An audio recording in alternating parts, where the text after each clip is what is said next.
বাংলাদেশ বেতার রাজশাহী। কিছুক্ষণের মধ্যে শুনতে পাবেন বাংলায় স্থানীয় সংবাদ।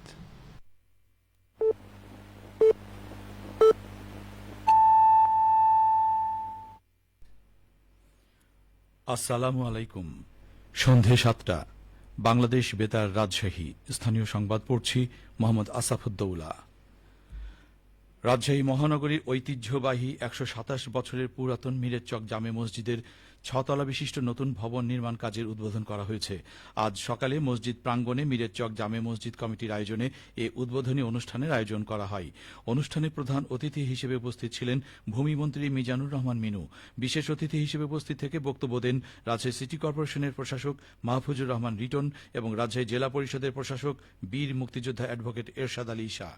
বক্তারা তাদের বক্তব্যে মিরেরচক জামে মসজিদের নতুন ৬ তলা ভবন নির্মাণে সার্বিক সহযোগিতার আশ্বাস প্রদান করেন এবং এ উদ্যোগকে এলাকার ধর্মপ্রাণ মুসল্লিদের জন্য একটি গুরুত্বপূর্ণ পদক্ষেপ হিসেবে উল্লেখ করেন। পরে দোয়া ও মোনাজাতের মধ্য দিয়ে নির্মাণ কাজের আনুষ্ঠানিক সূচনা করা হয়। রাজশাহী বিশ্ববিদ্যালয়ে ৪ দিনব্যাপী নবম ছায়া জাতিসংঘ সম্মেলন চলছে। বিশ্ববিদ্যালয়ের মডেল ইউনাইটেড নেশনস অ্যাসোসিয়েশনের আয়োজনে গতকাল বৃহস্পতিবার শুরু হওয়া এ সম্মেলন চলবে ১৯ এপ্রিল পর্যন্ত।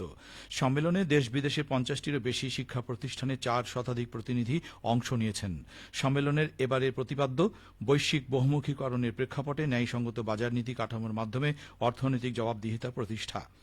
আরিউ মুনার উপদেষ্টা ও রাবির অফিস অব দ্য ইন্টারন্যাশনাল অ্যাফেয়ার্সের পরিচালক অধ্যাপক সাজ্জাদুর রহিম জানিয়েছেন, এবারের আসরে সর্বমোট ৮টি কমিটি পরিচালিত হচ্ছে। প্রত্যেক কমিটির আলোচ্য বিষয় নির্ধারিত হয়েছে সম্মেলনের মূল প্রতিপাদ্যের সঙ্গে প্রাসঙ্গিকতা বজায় রেখে। ফলে প্রতিনিধিরা সমসাময়িক বিশ্ব প্রেক্ষাপট ও সম্পর্কের অনুষঙ্গে গঠনমূলকভাবে শান্তি, সমতা ও ন্যায়ের বিষয়ে সচেতন এবং উদ্দীপ্ত হতে পারবে। পাবনা পানি উন্নয়ন বোর্ডের উদ্যোগে পাবনা সদর উপজেলার শঙ্করপুর খাল পুনর্খনন কাজ শুরু হয়েছে। আজ দুপুরে এই পুনর্খনন কাজের উদ্বোধন করেন পাবনা ৫ আসনের সংসদ সদস্য অ্যাডভোকেট শামসুর রহমান শিমুল বিশ্বাস। উদ্বোধনী অনুষ্ঠানে তিনি বলেন, শঙ্করপুর খালের পুনর্খননের মাধ্যমে এলাকার দীর্ঘদিনের জলাবদ্ধতা সমস্যা নিরসন হবে এবং কৃষি উৎপাদন বৃদ্ধি পাবে। সরকারের চলমান উন্নয়ন কার্যক্রমের অংশ হিসেবে এই উদ্যোগ নেওয়া হয়েছে, যা স্থানীয় জনগণের জীবনমান উন্নয়নে গুরুত্বপূর্ণ ভূমিকা রাখবে। এ সময় পাবনার নবাগত জেলা প্রশাসক আমিনুল ইসলাম, পাবনা পানি উন্নয়ন বোর্ডের নির্বাহী প্রকৌশলী সুধাংশু কুমার সরকার, পাবনা জেলা বিএনপির যুগ্ম আহ্বায়ক আনিসুল হক বাবু প্রমুখ উপস্থিত ছিলেন।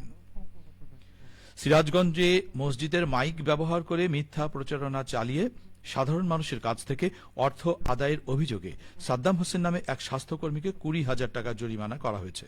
আজ দুপুরে সদর উপজেলার শিয়ালকোল ইউনিয়নের চক শিয়ালকোল গ্রামে ভ্রাম্যমাণ আদালত পরিচালনা করে এই দণ্ড দেওয়া হয়। অভিযান পরিচালনা করেন জেলা প্রশাসনের সহকারী কমিশনার ও নির্বাহী ম্যাজিস্ট্রেট মহসিন খন্দকার। তিনি জানান, সাদ্দাম বিভিন্ন পাড়া মহল্লার মসজিদে মাইকিং করে সাধারণ মানুষকে বিভিন্ন পরীক্ষা নিরীক্ষার নামে অর্থ আদায় করতেন।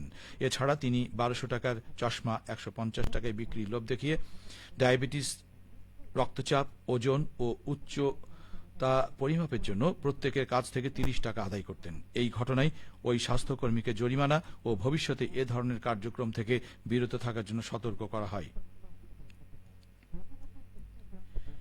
নাটোরের সিংড়ায় পানিতে ডুবে ২ সহোদর শিশুর মৃত্যু হয়েছে। আজ দুপুরে উপজেলার বড় আদিমপুর গ্রামে এ দুর্ঘটনা ঘটে। নিহত ফাহিম হোসেন ও তামিম হোসেন বগুড়ার শেরপুর উপজেলার শাহজাহানপুর এলাকার বাসিন্দা এবং মালয়েশিয়া প্রবাসী আব্দুল মমিনের ছেলে। তারা তাদের মায়ের সাথে বড় আদিমপুর গ্রামে নানা বাড়িতে বসবাস করছিল। ফাহিম বিয়াস বাজার সরকারি প্রাথমিক বিদ্যালয়ের ৪র্থ শ্রেণীর ছাত্র এবং তামিম বিয়াস মাবিয়া মোড়ে নুরানি মাদ্রাসার শিশু শ্রেণীর শিক্ষার্থী। সিংড়া থানার ওসি রফিকুল ইসলাম জানান, দুপুরে ২ ভাই বাড়ির পাশের পুকুরে পড়ে যায়। বেলা ২টার দিকে ২ ভাইকে উদ্ধার করে উপজেলা স্বাস্থ্য কমপ্লেক্সে নিয়ে যাওয়া হলে কর্তব্যরত চিকিৎসক তাদের মৃত ঘোষণা করেন। সব শেষে আবহাওয়া। আজ রাজশাহীতে সর্বোচ্চ তাপমাত্রা ছিল ৩৬.৮ ডিগ্রি এবং সর্বনিম্ন ২৫.৫ ডিগ্রি সেলসিয়াস। সন্ধে ৬টায় বাতাসে আপেক্ষিক আর্দ্রতার পরিমাণ ছিল ৬৫%। রাজশাহী ও পার্শ্ববর্তী এলাকায় আগামীকাল সূর্যোদয় ভোর ৫টা ৪০ মিনিটে। সংবাদ শেষ হল। আমাদের পরবর্তী স্থানীয় সংবাদ প্রচারিত হবে আগামীকাল সকাল ৮টা ১০ মিনিটে।